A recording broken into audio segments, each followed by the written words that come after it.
Well, the police chief in Washington, D.C. says that her department is going to be increasing cooperation with immigration agents. That move coming after the federal law enforcement takeover ordered by President Trump in the district. Last night, protesters confronting police and Homeland Security agents at a new checkpoint in a popular nightlife spot in D.C. Local police and Homeland Security agents were stopping cars at a busy intersection.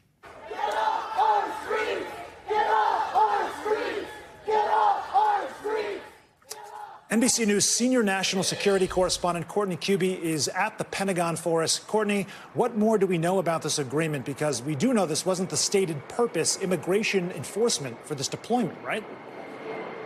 Yeah, absolutely. I mean, all along, the official word has been that this is all about crime and the issue of crime in the District of Columbia. Now, what we know is that the D.C. Police Chief, Pamela Smith, signed an executive order that was issued today that allows the Metropolitan Police Department, that's the MPD here in D.C., if they are making traffic stops and they come across an undocumented person, they are allowed to report that person to federal officials, including Immigrations and Customs, ICE officials. Now, that is a departure from the normal policy operating here in D.C. This means, Sam, that an individual who has not been charged with anything, has not been detained, is allowed to be reported to ICE and then could potentially be sent away from the country, could be deported from the U.S. This, is, again, is a departure, but it also shows what we have seen over the last week or so from D.C. Mayor Muriel Bowser and from the D.C. Police Chief, and that is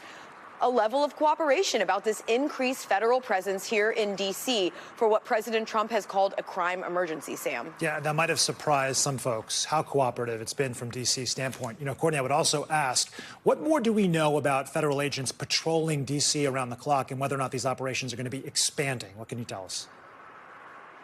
Yeah, so at this point, we have it's expanding in the number of officials who have been on the street. It's really grown just about every single night since they first started, and that includes now members of the D.C. National Guard who spent their second night on the streets last night. D.C. Guard, it's about 800 total people assigned to this mission, but only about 100 to 200 of them will be on the street at any given time. They are not, according to defense officials, they are not supposed to be engaged in any kind of a law enforcement mission. Instead, they will be supporting law enforcement officials. Sam, people here at the Pentagon and in the D.C. Guard are telling us that a large part of this mission for them is going to be presence. They want to be standing outside of locations like some of the national monuments. The hope is that they will deter any potential crime that could occur.